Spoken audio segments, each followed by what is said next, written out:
Good evening, everybody. I don't have my sign from the video. Welcome to the John F. Kennedy Jr. Forum. We're glad to have everybody here with us at the Harvard Kennedy School. My name is Trey Grayson. I'm the director of the Institute of Politics, and we're excited to have all of you here, and we're excited to have all these folks on the panel tonight. One of the things we're starting to do in the forum is we're going to have a series of forums over the next few years on innovation in government, innovation in elections, both here in America and abroad.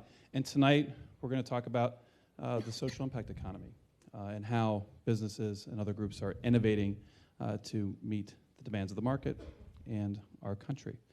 So tonight, we're really glad to have David Wood with us. He's going to be our moderator. David's an adjunct lecturer here at the Harvard Kennedy School and directs the Initiative for Responsible Investing at the Hauser Institute, which is part of the Center for Public Leadership here at the Kennedy School. So please join me in welcoming David, and he'll introduce the rest of our panel. Thanks. Thanks. Everybody can hear all right? It's coming back at me a little bit.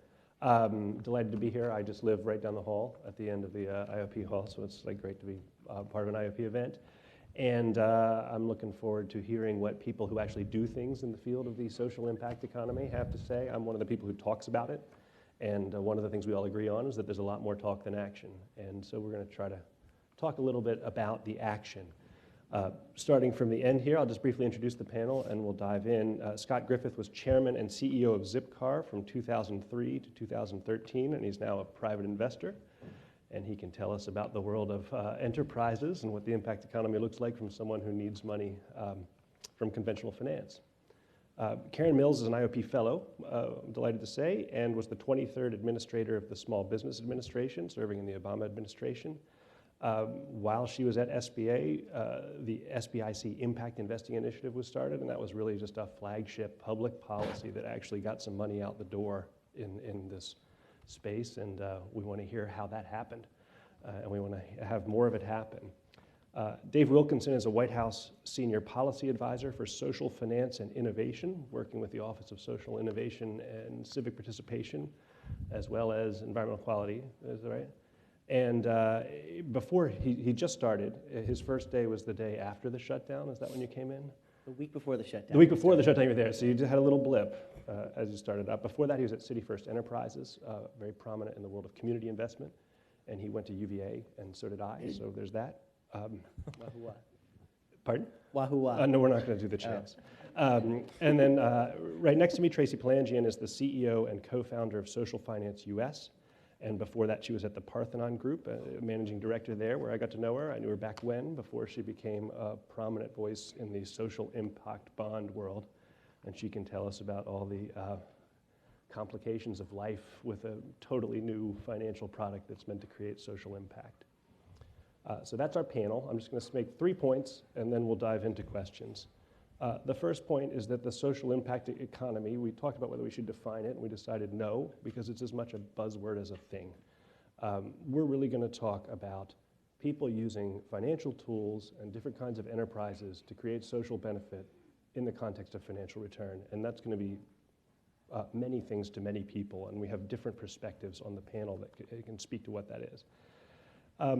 Secondly, there's this talk-to-action ratio that we're all concerned about, and we want to really focus on sort of concrete, on-the-ground things that have happened rather than these definitional challenges for the field.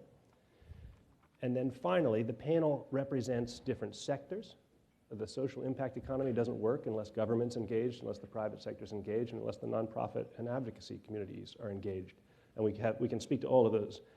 We're also talking about different kinds of investments and impact investments. Some are focusing on social return and they use financial tools, but really are a way to create social outcomes. Some are market rate products that really fit into conventional portfolios, but have the additional or collateral benefits of specific social goals. And we can speak on this panel to these different pieces of the elephant. So with that in mind, I thought I'd start off and ask each person, starting with Tracy and just going down, what piece of the elephant of social impact do you touch in your daily life, and what does the field look like to you? Yeah, thanks very much, David. It's great to be back on campus and to be with old pals all the way back to Scott Griffith, back in the Parthenon days. Another we barely Parthenon overlapped. alum. Exactly. We're bookending the panel today. Exactly. The part of the elephant that we tried to eat is really from the impact investing angle, and lots of you are familiar with the impact investing movement. It's basically built on the premise that our social challenges are large and intractable, and that the traditional sources of funding and addressing those problems, namely philanthropy and government funding, are simply insufficient to meet the demands of society. And it is upon that premise that an innovation called the social impact bond, it isn't quite a traditional bond, and we can kind of get into that nuance later if people feel like digging into that. But it's a new form of public-private partnership that brings together several unusual parties in an arrangement to drive financial value and social value, such that the two are inextricably linked, and actually quite different from other impact investments forged to date. If you think about the larger movement surrounding public equities, if you will, ESG investing with environmental, social, and governance screens, or the traditional SRI investing, which is really more about negative screens. We don't do the bad stuff like tobacco, where the linkages between social return and investment returns are somewhat of a derivative value, less direct. What's exciting to some folks, and we're still at the very nascent stages of sorting out this new financing instrument, is that direct linkage. And when David first sent me this social impact economy as the IOP's theme, I was like, there's so many definitions. So I looked it up, and it said, the impact economy, this is the Aspen Institute definition, refers to a market ecosystem that rejects the notion that the goals of financial success and social success are at odds. Rather, they complement, propel, and deeply inform each other.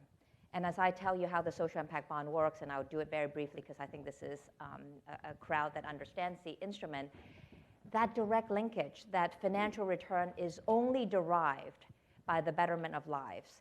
When the homeless are not going through the emergency room system, when ex-offenders are being rehabilitated into society, when children are deservedly getting into the right curriculum that suits their developmental needs, that's when social value is generated, and that's when investment returns are generated for the investor.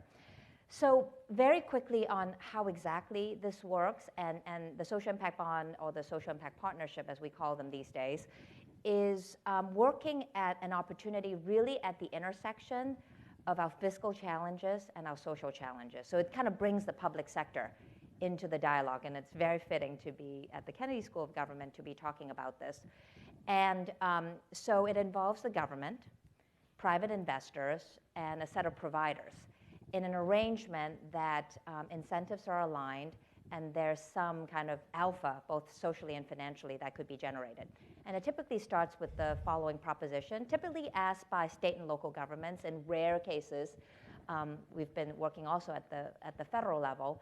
It starts with this, either the mayor or the county leader or the governor asking the question, what social challenge am I trying to solve? What policy priority am I trying to address? Is it cutting recidivism? Is it improving health outcomes, et cetera?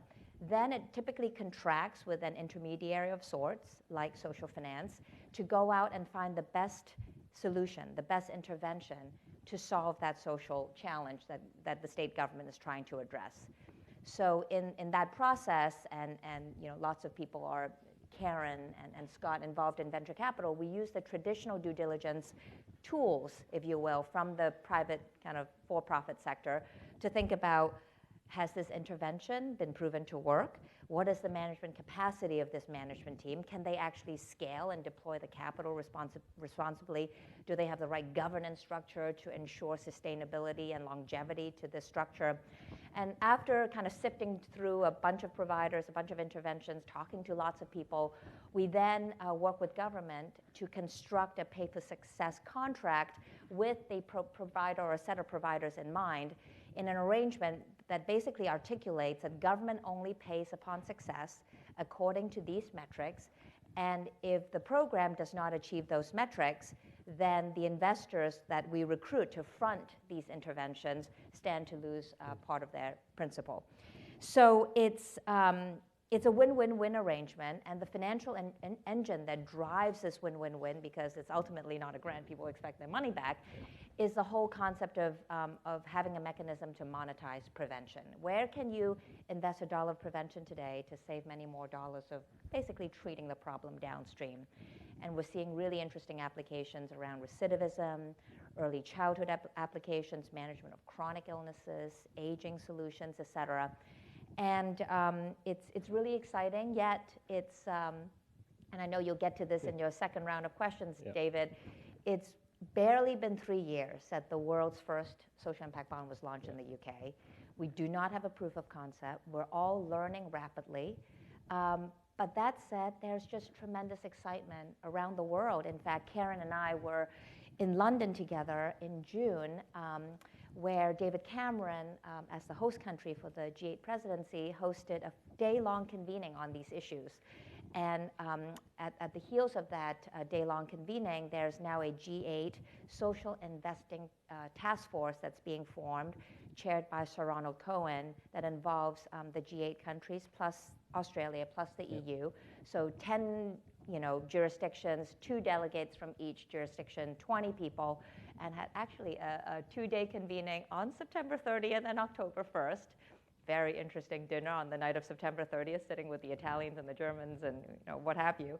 We're not going to work tomorrow, right? Some of the USG people. Anyway, so this task force is being formed, and then each nation is forming its own advisory board to really tackle these very timely questions in a fiscally resource-constrained environment. Great, thanks. So tons of attention to social impact bonds. Sort of overloading this super dynamic field, but also untested field, and it's very exciting intellectually to study. It seems a little crazy to be involved in, frankly. It's just the complexity that Tracy deals with is really impressive and intimidating. Dave, Great. And if you could speak about your new role, but also a little bit about your old role. Absolutely. Yeah. Thanks. Well, thanks, David. I'm honored to be here at the IOP with Tracy, Karen, and Scott, real leaders in this field, and I think we've got great representation of the different elements of the impact economy, which is a real priority for the president. And I think when thinking about the impact economy, it's important to note and be aware that it exists in the context of the broader economy. And we think about when the president, around the time the president came in office, we were in the middle of a major financial meltdown. Household net wealth fell by about $16 trillion as a result of the financial crisis.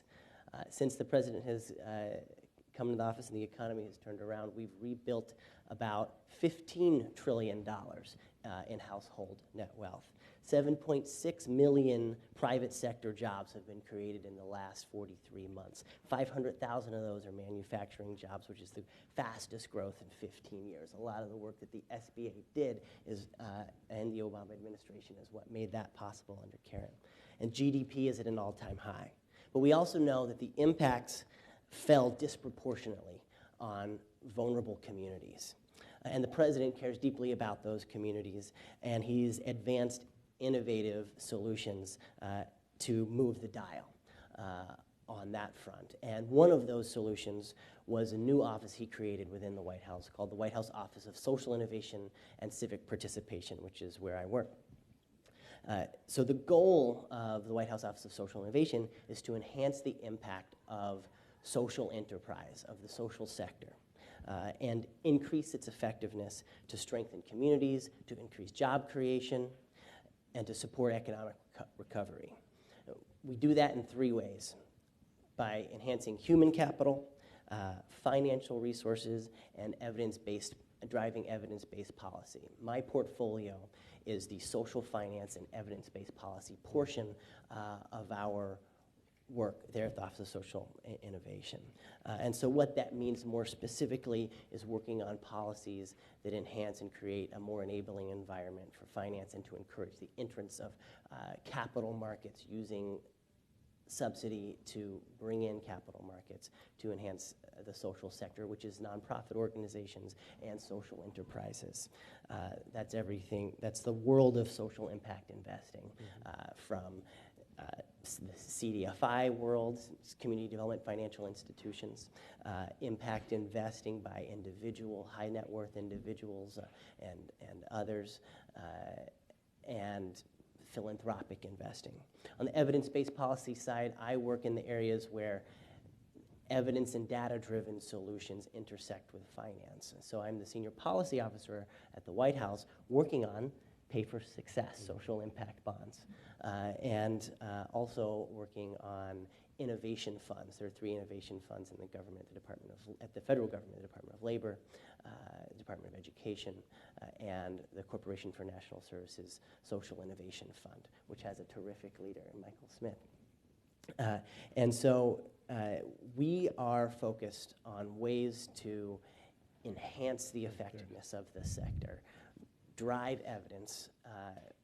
If one solution is 30% more effective than another, and we've got the evidence to show it, well, we can encourage driving resources in that direction in a way that makes a real difference for vulnerable communities, for families, and strengthen our economy and communities in that way. In the past, I've worked for about 10 years in the Cdfi sector. Cdfi stands for Community Development Financial Institution, and the Treasury Department certifies CDFIs nationwide, organizations that invest financial resources into communities in needs all around the country. So there are about 1,000 CDFIs. It's a sector that has about $64 billion in assets and invests about $6 billion a year in small business and affordable housing, churches, charter schools, and a number of various community investing areas. So I helped to start first a bank in New Haven, Connecticut. It's called Start Bank, one of 3 banks, I think, to get a charter the year that it got its charter a few years ago, and which is a CDFI there. And for the last 7.5 years, I've been working, before coming to the White House, as the executive director of City First Enterprises, which is a federally regulated bank holding company of a CDFI bank and a family of CDFIs, about $300 million in assets, one of the leading banks, CDFI banks in the country for achieving mission impact, according to NCIF. And it's they don't know who NCIF is, but right. It's good. It's good. They know what they're talking about. National Community Investment Fund. And so there I was able to work blending public capital and private capital to close deals across sectors. We started an affordable housing nonprofit that won a Social Innovation Fund award, and we started a venture fund to encourage smaller foundations to do investing in underserved communities, and worked a lot on anchor strategies to have large institutions like universities and hospitals source more of their procurement in the local community, localize their supply chain, and be intentional about the businesses that they working with more small businesses, and working quite a bit on crowdfunding, and in particular securities crowdfunding. Great. I met with a colleague of Dave's on Monday who was up here visiting and talked about crowdfunding. And just totally fast, just heads up for the questions. If you want to know about crowdfunding, ask him. They've done a lot.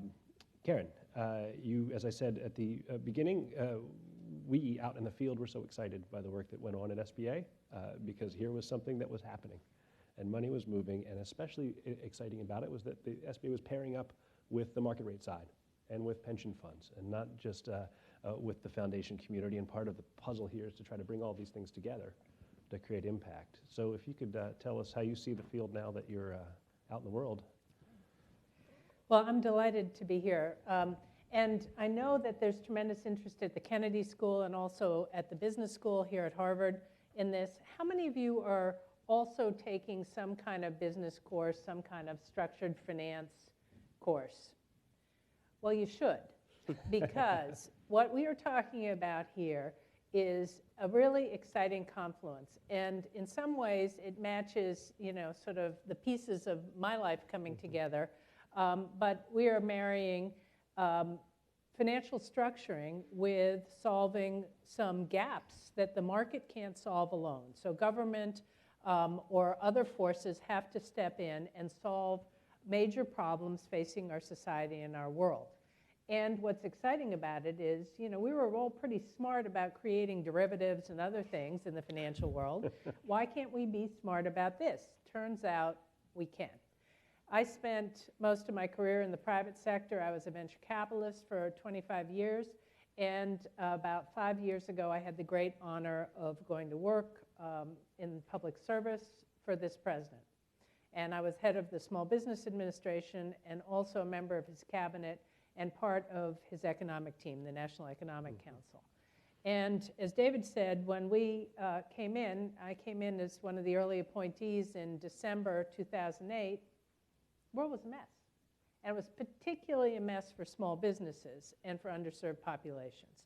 And as we jumped in, were able to do some things at the SBA to unlock credit for small business. We raised our guarantees to 90%. We reduced our fees. We flooded billions of dollars out into what turned out to be very, very good credits and got small businesses going. What we found is that there was uneven recovery and there were still gaps. And in fact, there were a number of sectors where capital was not getting to small businesses and entrepreneurs for a whole variety of reasons.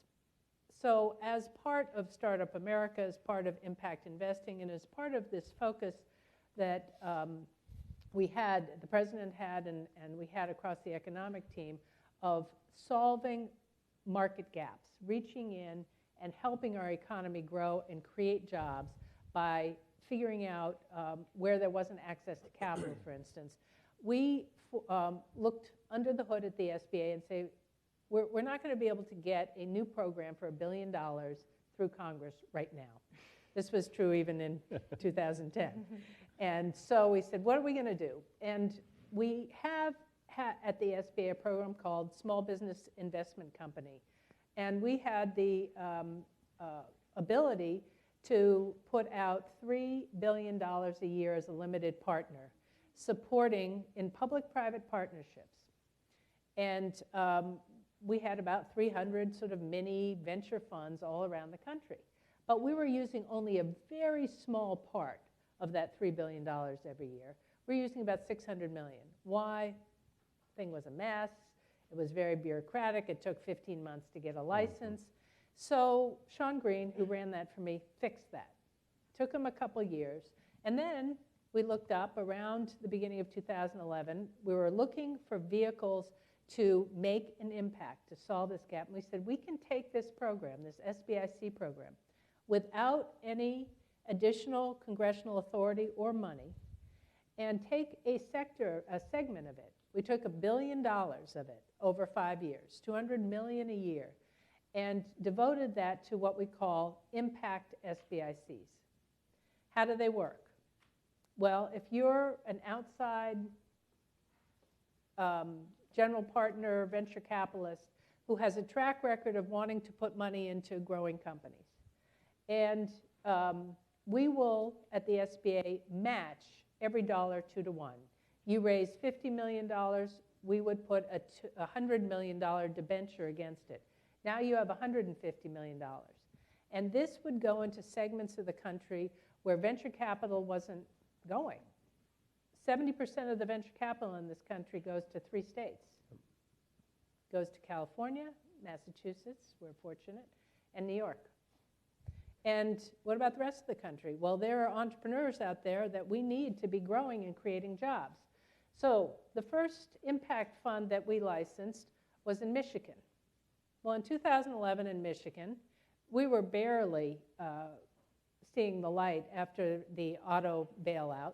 It wasn't entirely clear that Michigan was going to survive at all.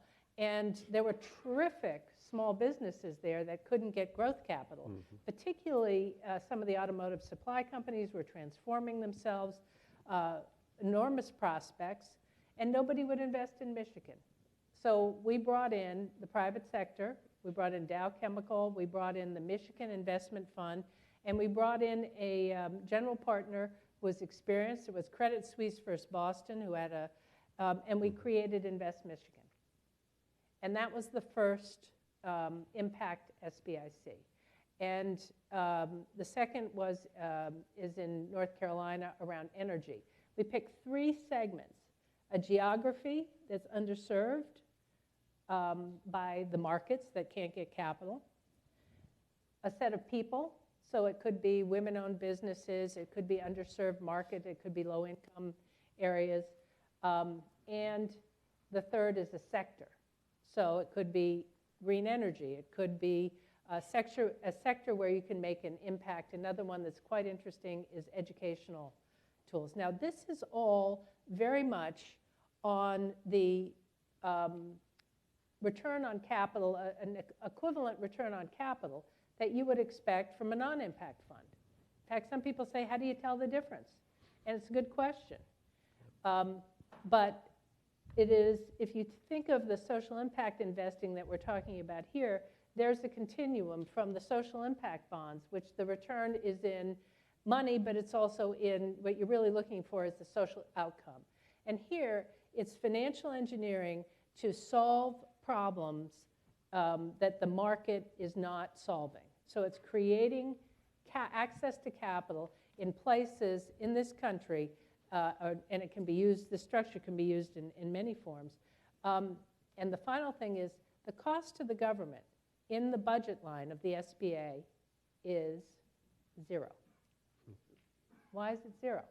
Because it turns out that these investments pay back the debentures. The debentures are the first money. If they have a loss, it goes to the investors. 0.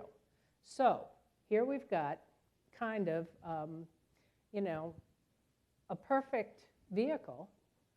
And this year we're going to do at the SBA, instead of $600 million, we're going to do the full $3 billion worth of allocations. And in the next budget, we asked for $4 billion. And I think Congress is inclined to do that because, once again, the net cost is 0. Great. Thanks a ton. And I would say, the demonstration effects of having this project out there and the ability of the SBA to create data for Dave's data-driven analysis is another hugely important piece of this. Because the theory is the market's not there because of information asymmetry or some other sort of cultural constraint, and the SBA can help make markets where they aren't existing otherwise. Scott, you have you were head of one of the most recognizable enterprises that people would think has a social purpose and sometimes a financial over-recognized for things I don't well, forget. you get your parking spaces everywhere, so we see them. What does it look like from the end of the enterprise itself that should be getting the impact investing dollars presumably out there? You asked us to sort of describe what part of the spectrum we're in. I'm in the one head to pat, one ass to kick end of it, I guess, is the way it works because we have a P&L in the company. So just a quick history. I joined the company about almost 11 years ago now. It was a big idea, small company based here in Cambridge with literally about 1,000, 2,000 people using the service. Today it's about a $300 million revenue business with about 1 million people using the car. So in 10 years it was a lot of fun to build that. The story that is now, I think, being told unfolded over 10 years, and it's really a pretty interesting on reflection now. I left the company after selling it about 6 months ago, so I went from being a public company CEO to an investor. My candor level is going up a lot, and so I'm able to tell the story a little more with more candor now. I think that the two things that I would want to sort of impart on you is about our business have to do with talent or team on one end and then metrics on the other end, because I think both of those apply to almost wherever you are in the spectrum here. And we just heard a little bit about Karen's use of data and metrics to sort of prove the points that she was getting at. And that was a real lesson for us inside Zipcar, so let me start there. When we talk about Zipcar, whether it was a brand or a company that was an employer that you could work in, or a partner with a city where we were trying to get parking spaces, or an insurance company that was going to underwrite our drivers, the purposeful part of the business was always a part of the conversation. I felt that was important, that if you didn't understand the impact that we were going to have as a company, you probably weren't going to be a very good employee, a very good investor, a very good partner, very good manager in the company, if you didn't feel that personal connection to that. And some would call that mission, I would call it purpose. That's sort of the way I come at it. We were a company with a purpose. We had a soul in the company, I think we do today. And the challenge with that is it can sort of get overplayed when you're small. And I used to say to our employees, we have to get much bigger before we can really take that purpose and do something with it. So let's get out there and make a big company. In fact, when I took the job, the guy that ran the search committee, I wasn't the founder, but I came in sort of in the second year of the company. It was in a real troubled state. The guy that ran the search committee is a very prominent angel investor, an investor here in town. I'm not going to say his name, but I stopped by his house to sign the employment contract, and he gave me this great bottle of French wine. And he said, I want you to go turn this political movement into a big company. And I had done a really short due diligence project on this because I was just really fascinated by the company. I remember backing out of the driveway thinking, turn a political movement into a big company. Did I miss something here? And so the point is, back in those days, the company really had a mission at its core. It was probably going at it a little too hard at the mission and not enough on the metrics side of it. So what we tried to do was really understand what vocabulary and what metrics could we articulate that would describe the success of the mission that we were after. So we started measuring and doing surveys and asking people, when you use Zipcar, how likely or how often are you as a group selling cars or not buying cars when you use our service? And the ratio continued to be about 15 cars came off the highway for every car we put on because people were selling cars or not buying cars when they were using our service. That 15-to-1 ratio is a powerful statement. So what can you do with that? You can walk into a mayor's office or somebody who runs parking in a city and say, I'm going to reduce dramatically the amount of parking you need in this city if you let me get big around you. Just by virtue of me getting big, you're going to need less parking in this city. And there's very few companies that kind of come at it that way.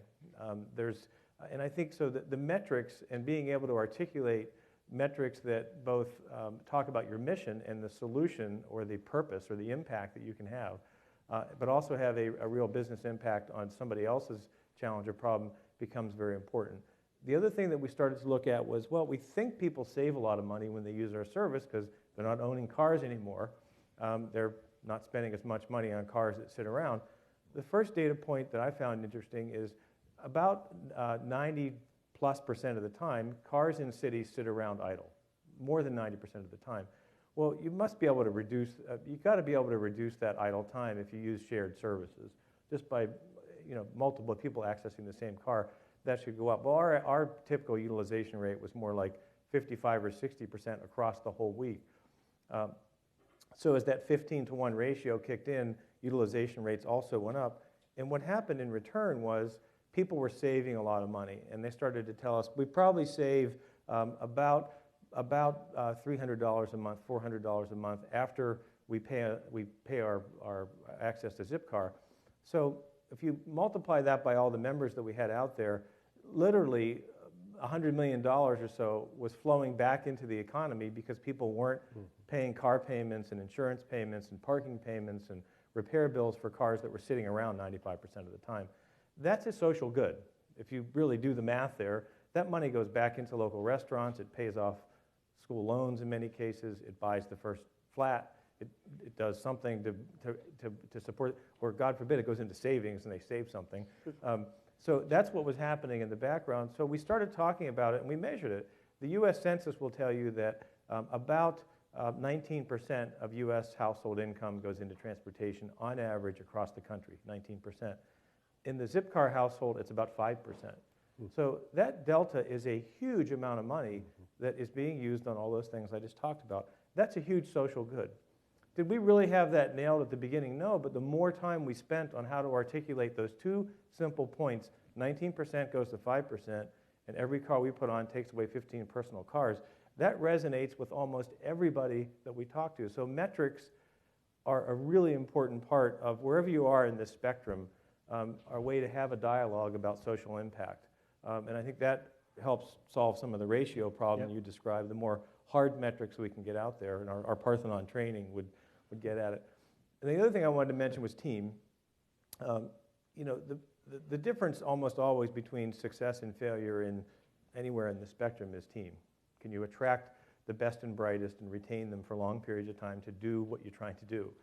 And I will tell you that if you narrow this down to particularly to the millennials, but almost anybody at Zipcar that worked for the company or works for the company today, they feel a strong connection to the purpose of the company. And they feel that strong connection because they like the 15-to-1 ratio story. They love the idea that we're helping people save money and we're making cities better places to live. So yes, of course they like getting a paycheck and they love getting benefits and they love stock options when we gave them out. But if you really peeled it back and asked them to be honest with us about why are you here and why are you staying here, they would articulate one of those other things. It was almost never how much I get paid, you know, or my stock options or some of it, which we hear a lot about in for-profit, high-growth companies that are venture capital backed. And so I think the real message in there is purpose-driven companies that have real mission at the core can attract and retain the best and brightest better than anybody, and I would say particularly millennials. Millennials under age 30 or 35, wherever you want to put the break point, are more attracted to the notion of a purpose-driven, mission-driven enterprise, whether it's for-profit or non-profit, than any generation that's preceded them. There's lots of data out there that says this now. So the more important point of this is get that mission out there if you're in a business like Zipcar. And there's a company, I looked at a couple other examples I wanted to mention, Warby Parker. Anybody here know who they are? They make eyeglasses. Well, eyeglasses are very high priced. They're trying to disrupt the distribution side of the eyeglass market. But if you look at what their core purpose is, it says everybody has a right to see. That's a big statement. And if you buy Warby Parker glasses, you can make a contribution while you're buying the glasses to buy eyewear for somebody in Africa. And it's a very small addition to what you do. And they ship that, and they ship the eyeglasses and make sure that somebody in Africa is going to have eyeglasses. They have a right to see too. They're making eyeglasses. It's a pretty mundane product, right? But they've turned their product and their mission into something that I think is pretty compelling. And there are a lot of companies that are starting to think through this through a very different lens and build the brand, the consumer brand, the employee brand, around something that's much more purpose-driven than Ray-Ban or Sunglass Hut ever did, if you're in that sector. So I think that's exciting for companies of the future, and it's something that we should all be thinking about, because it's not just the right thing to do, it's the right way to run a business to attract the most talented and retain the most talented people in the world I see today. And so I've left Zipcar. I'm now looking at new investments kind of on my own. I may join an investment firm to do this, and I'm going to keep looking at it. So I joined the board of a company called Coach Up here in Boston, helping to match coaches with kids who need coaching help. And that's a for-profit company, and they're doing great. Just raised $6.5 million on Tuesday. We announced hard-charging venture capital guys coming into this deal. Very purpose-driven company, big marketplace, and I think they're going to be very disruptive. So exciting to see how new companies can come along and take some of the ideas that Zipcar started and now fan those out into other categories and keep building new companies. That's great. So I totally buy the sort of employment aspects of this, right? I mean, the team building aspects of the purpose-driven company are very convincing, and there is research. I'm also fascinated by the bookends here. The calculation you're making on Zipcar there for its social benefit is not all that different from what Tracy's making to government on the social impact bond. I see that we are moving on into the question section. I had more questions myself and prefer the sound of my own voice. But apparently the sounds of your voice are what we're going to hear. I do want to ask us, you all can line up, and we're going to do one quick little round here, and then I'll give you your instructions for your questions. I have 3 things that you need to know before you say anything. But I do, given what we've just heard, just briefly, what's one thing that you would change in order to make this market grow? If you could say that, pop, pop, pop. Dave? One thing that I would change. Yes. I would make it easier for individuals to invest across income levels in the impact economy. Mm-hmm. The retail market is what's untapped. That's right. Great. Tracy? And the demand is there. The supply is there if we could make it easier. Uh-huh. Encourage governments to experiment so that we can see more proof points in the market, because the hype the reality needs to catch up with the hype. Yep, yeah, and the data coming out of all of you all's presentations is very clear. Scott? I would just follow on my earlier comments. I think if you were to sort of rethink this problem and just look at the like marketers do. The segment that strikes me as most attracted to this right now are the millennials, and really rethink and look through that lens. Not that I would give up on the rest of the population, but I think if you really think about how to solve this problem through the lens millennials think through, that's a pretty interesting exercise. Yeah, don't give up on me, though. I'm not giving up. I'm there too, right? But we're followers. Millennials are leading on this, so. Karen.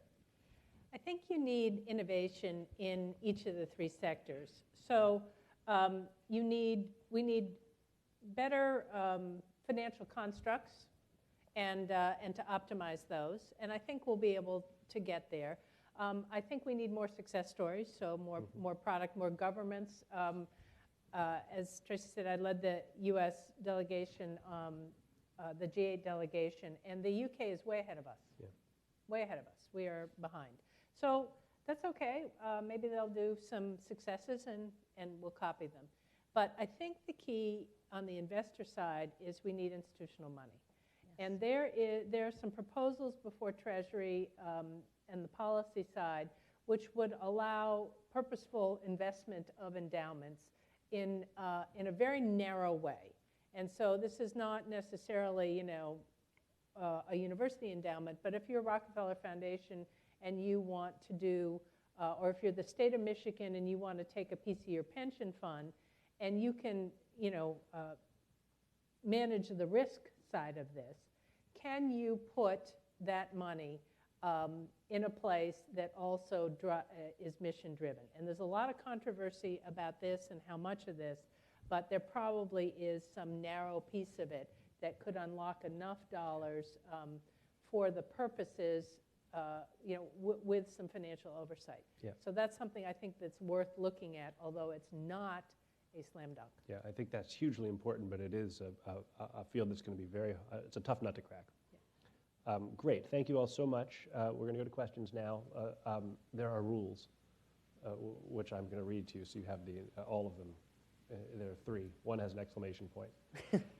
All questioners must identify themselves. That's just, no explanation. 1 brief question per person. Don't make any speeches. Those of you at the microphone. And the questions end with a question mark.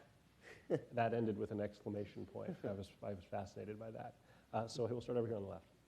Hi, my name is Caroline. I'm a junior at the college, and I'm asking this question on behalf of the Forum Committee. As was alluded to earlier tonight, a lot of venture firms and entities that focus on driving social change operate almost exclusively in cities and urban areas. What potential do you see for those services to expand to rural communities, and how can we better connect would-be entrepreneurs with people who are willing to fund their ideas? So I'll start with that. Tom Vilsack, who was a fellow here at the IOP and is a great member of this community, has been a great partner in terms of focusing on rural communities and making sure, I don't know if there's a cabinet meeting where he didn't say, now, how are we going to have a rural aspect of this policy? So there is, when you travel across this country, you can be in Iowa and you can find a high-tech venture that is well worth investing in. So one of the things that we did with this same SBIC program is do a similar carve-out and commitment to rural communities. And we track how much money goes into rural communities through the SBIC program.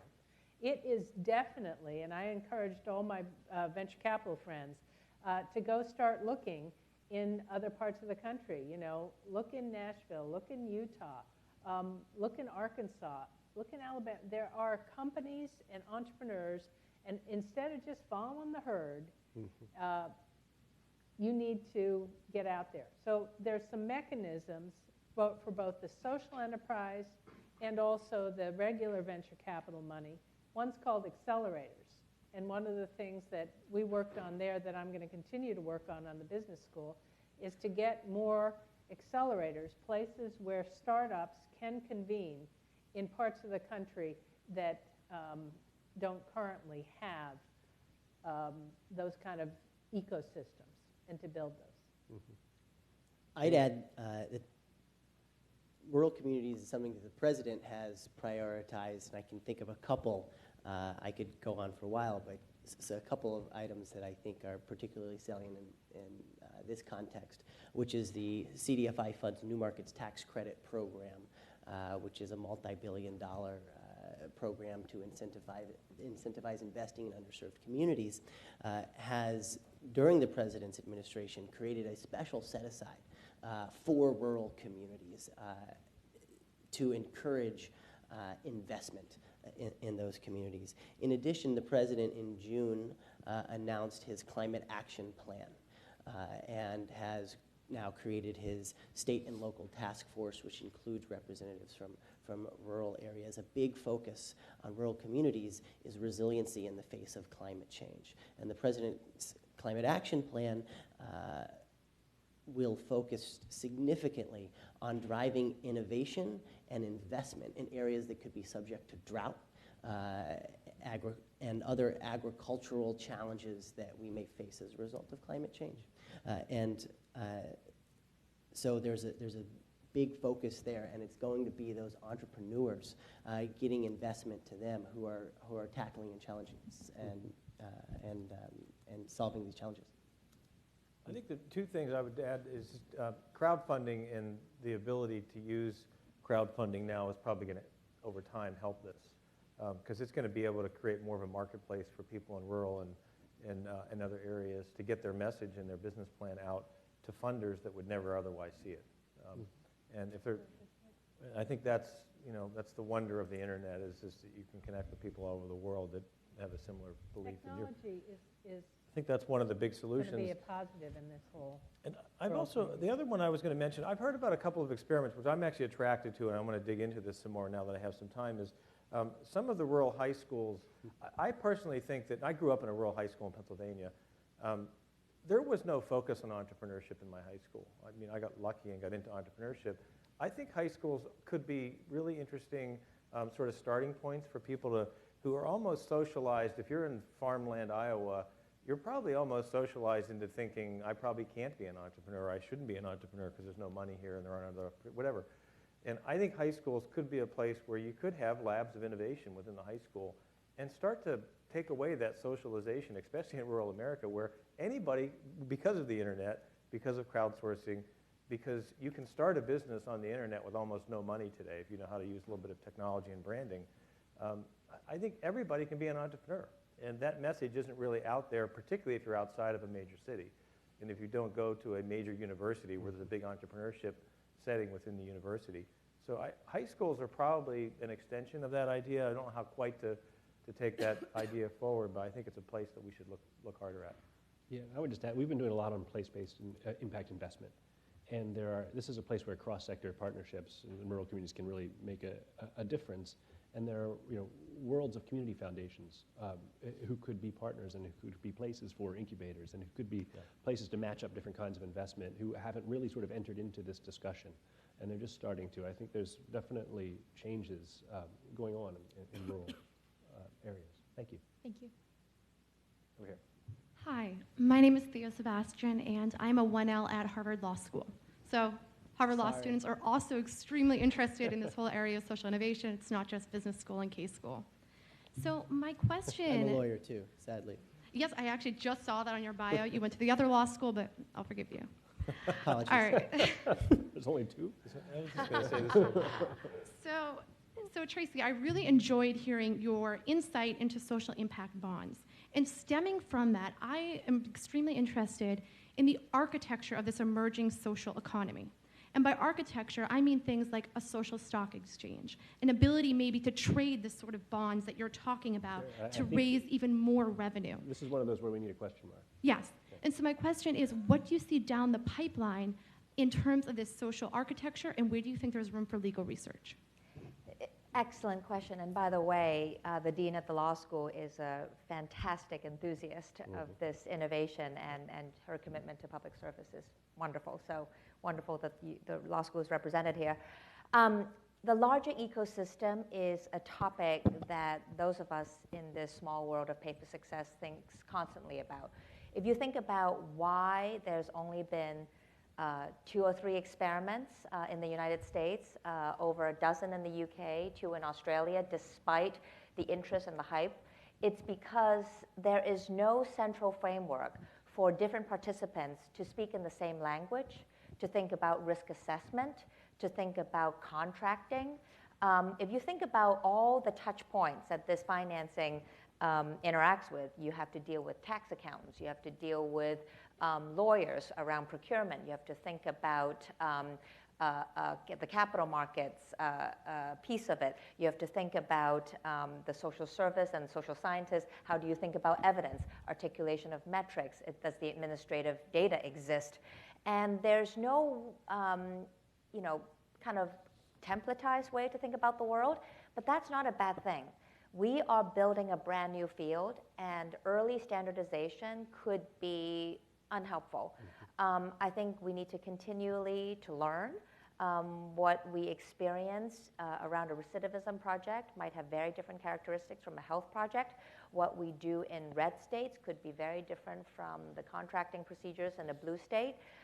What we do at a federal level versus at a local and a state level could be very different. And that's why I keep going back to the fact that we need proof points, we need more experimentation, and we need the courage of folks to take the risk to do it. And the federal government, to give a plug to what Dave's office and Jonathan Greenblatt has been just fantastic at, is the articulation of this incentive fund, $300 million that the president proposed in his 2014 budget, which would be run out of Treasury, to think about correcting for some of those market failures and inefficiencies that Karen spoke so eloquently about. How do you provide credit enhancement so that the risk is lower, or the perceived risk is lower by the investor? How do you think about using that pot of money to correct for vertical silos at the federal and state level, or the horizontal silos across agencies? So we need a lot of experimentation, and we are waiting with a bated breath whether it could pass. I have my views on that, and Dean David Elwood actually said this quite eloquently. David said, while we're seeing quite a bit of gridlock in Washington, the level of innovation and the desire to experiment at the state and local level is extraordinary, and this is what we're experiencing. But I do think that we have to get some realism, and we have to up the action to talk piece of this. So you can talk about a place we're going to trade these things. We have to have a few more than two to trade. So focus on what an outcome that's actually achievable. And this is something I think I really need to urge practitioners, if you're going to be serious here, that you can get so engaged in the social good that you're going to do that you forget that you actually have to deliver, some kind of product that works. And if we are going to do this, we've got to get going. And Karen, to that point, I would note that there's maybe nowhere in the country that's doing more to build that market than the activity right here in Boston between Tracy's work and Harvard's SIB lab. I see Sebastian in the back, who I got to meet with earlier today. Harvard really is seeding and building capacity in states, red and blue, across the country to implement this preventive solution to save resources and have better impacts. And so I'm just going to say one more thing. I think 2014 is going to be a pivotal year for social impact bonds. The activity that Sebastian, Jeff Liebman, and others are doing around the country is really trying to,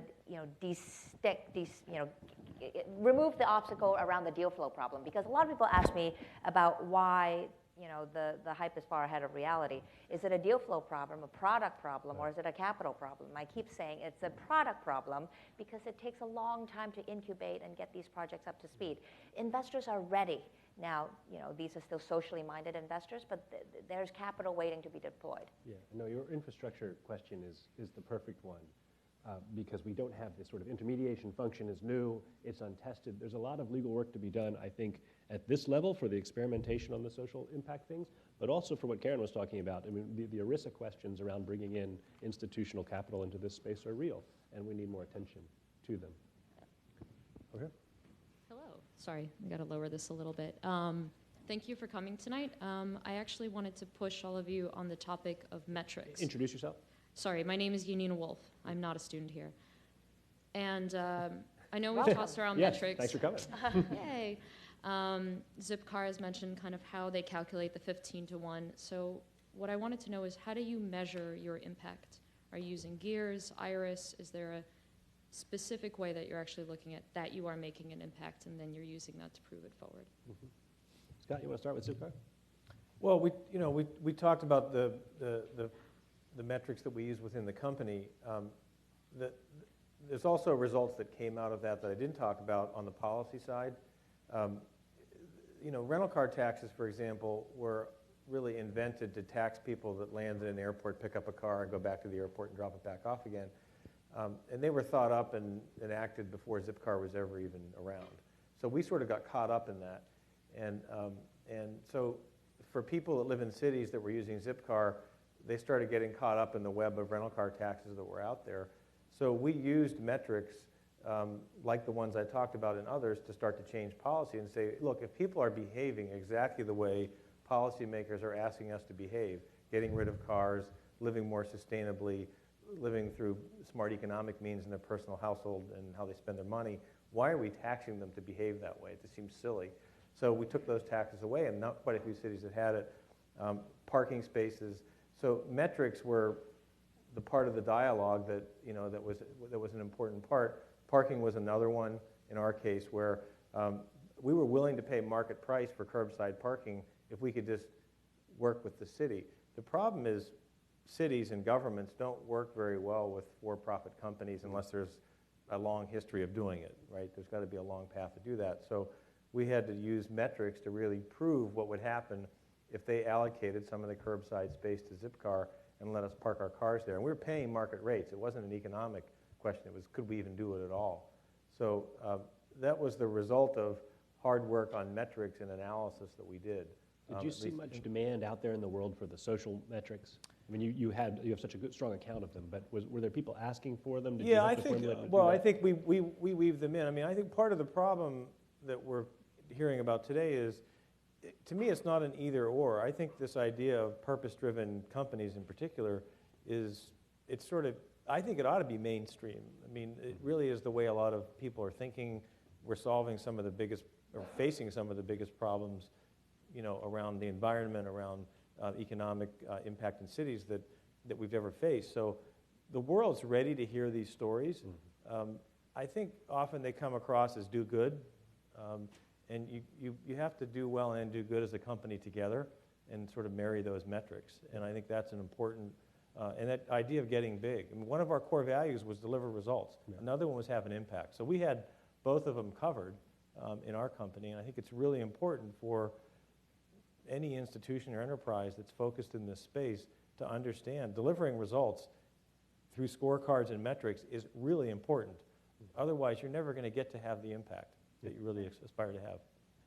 So our major impact is job creation. That's the number I look at first. And to get there, the first thing you look at is capital deployed. So, you want to deploy this kind of capital, there's a gap. And you look at how much money actually gets into the hands of companies, how many companies add employees, and those were the big metrics. And we were able to track it pretty closely and use these dashboards. I just make the quick point that it's notable to think about something that's important, which is not how you measure, but what you measure. There's a number of federal and state programs that measure outputs rather than outcomes. So think of a homelessness support organization. Their standard for funding is how many beds they may have, rather than how many people whose lives they're able to help stabilize and become independent. And so I think we are seeing people have been talking about this for a while, but I think we're seeing increasing movement at the federal government and state government level to be more oriented towards outcomes, measurable outcomes, rather than just simple formulas that may simply contribute to the status quo. And from the City First perspective, so our technocratic friends in the foundation community who want metrics for social impact, you were at the core of that probably. Did you have a method? Did you find a set of metrics better? Do you think standardized metrics is vital for the field? I think standardized metrics would be very helpful. Most of the people who work in the field aren't on the finance side, and they're not on the foundation side. They're on the service delivery side. They're out there in the trenches doing the job. And when you've got 17 different funders and they each ask you for their own independent, internally developed and not discussed among each other series of metrics, then you're spending you're spending way too much time answering questions rather than serving the people you're supposed to be serving. So yes, standardized metrics would be valuable.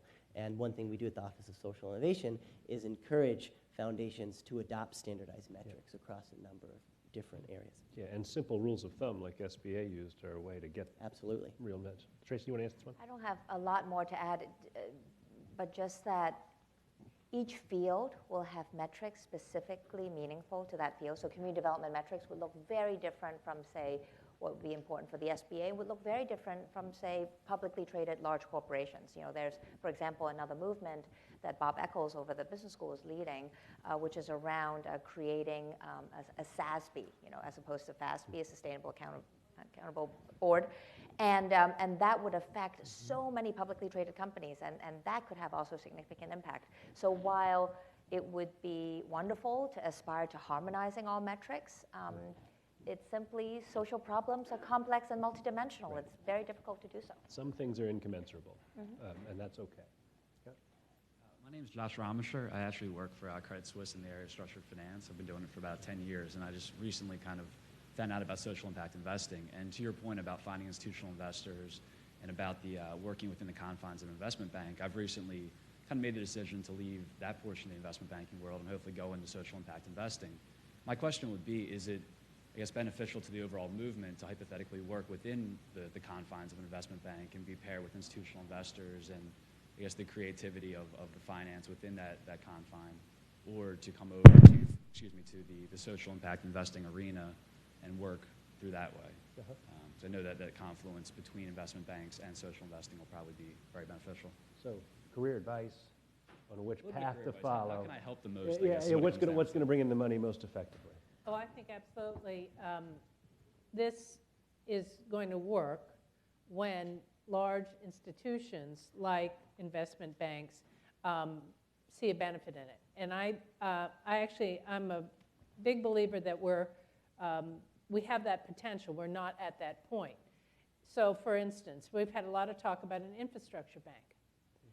I think there is a model in the SBIC case where you use government guaranteed debentures along with privately raised capital to form an infrastructure bank which would invest in projects that would have a return. Well, we should talk about that. Let's do that. You can pretty easily transfer this model, but until and unless a major set of financial players gets to the table in this and in things like the infrastructure bank, it's going to be talk, not, and we're not going to be able to get it done. So I think no matter where you stay in all these pieces, I think that you will find an opportunity as these sorts of deals come down to say, wait a minute, how could we enhance return here by doing a public-private partnership? And that, sitting at the table with that mentality, you can sit at any one of these tables, a corporate table, you can be in a large corporation, as Avis now, is, who took on Zipcar, and say, wait a minute, I see this opportunity, I see it meshing with the objectives that I've got in this other institution, and we should do a deal here. Yeah. I agree with Karen. Yours is a set of skills that could be broadly applicable and useful in a number of areas. I would encourage you to consider spending some time in outside of the investment bank space and in sort of a little more on-the-ground community investing or sort of social entrepreneur space. Because no matter where you end up long-term in your career, I think it's incredibly helpful to understand what it's like on the ground and the dynamics there. I will also say that it's an incredibly exciting field to be in because it's still the Wild West. And the people in this room, to the extent they want to work in this sector, I think have a tremendous opportunity to help shape it and define it and amplify its impact. Yeah, all kinds of ways in, because it sits in the middle of so many institutions. We have time for one brief, incisive question. My name's Ben, and I'm a Harvard alum. My question is, there's a history of shareholder activism that's existed with large publicly traded corporations, and sometimes that's ebbed and flowed. And I'm just wondering what you think is a productive outlet for thoughtful shareholder activism and increasing responsible corporate governance. It seems like so many people that own shares oftentimes don't responsibly vote or participate. There's certainly large institutions that own shares, but in terms of individual activism and broader movement, what do you think are the prospects for encouraging more social responsibility within larger corporations through that process? I volunteer you to answer that question. You've been working in this field, David Wood. I volunteer the panel. Does anybody want to respond to the ESG side of things? Big, large institutional capital engaging corporations rather than enterprises. Well, clearly there's a lot of resources there. There's a lot of jobs there. And to the extent investors are actively seeking to influence corporate behavior, there can be a significant impact. It's not the role of the federal government to encourage investors to do that. But I would note something else outside of the world of large corporations is the thousands of small businesses that are popping up all the time. And I think that crowdfunding is a very exciting way in which people are aligning their dollars with their values, and will continue to be able to do that. The president last year put in his State of the Union address the notion of making securities crowdfunding legal in the U.S. And Congress passed the Jobs Act. SEC will soon have regulations out that will enable everyone to invest in small businesses in their community. And that will include a number of social enterprises. And we're really seeing that growing. Right now, 80% of charitable giving in the United States is provided by individuals. Only 20% is provided by institutions and corporations and foundations. But if you look at charitable investing, mission investing, that's below market return, it's the opposite. The vast majority, if you look at the capital sources of the Cdfi sector, it's 80% from institutions, banks and foundations and government, 20% from individuals. And as we remove those barriers and individuals' abilities to invest in their communities, I think we're going to see a lot of influence.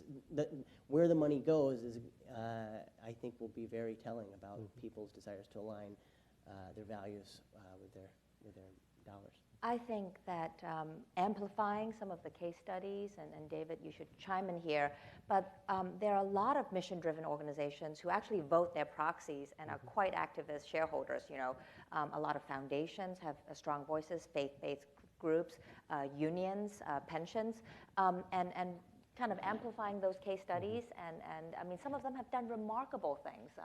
You know, Boston Common and others, you know, changing labor practices, you know, influencing environmental practices.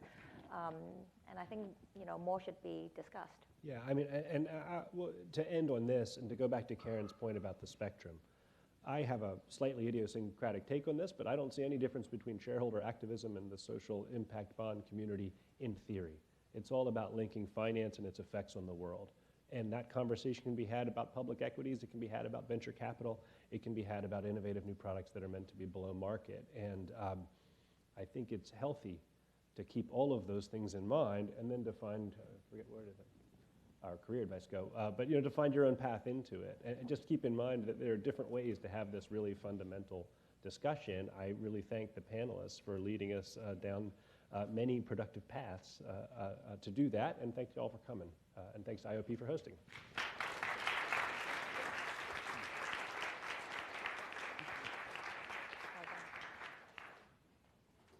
12.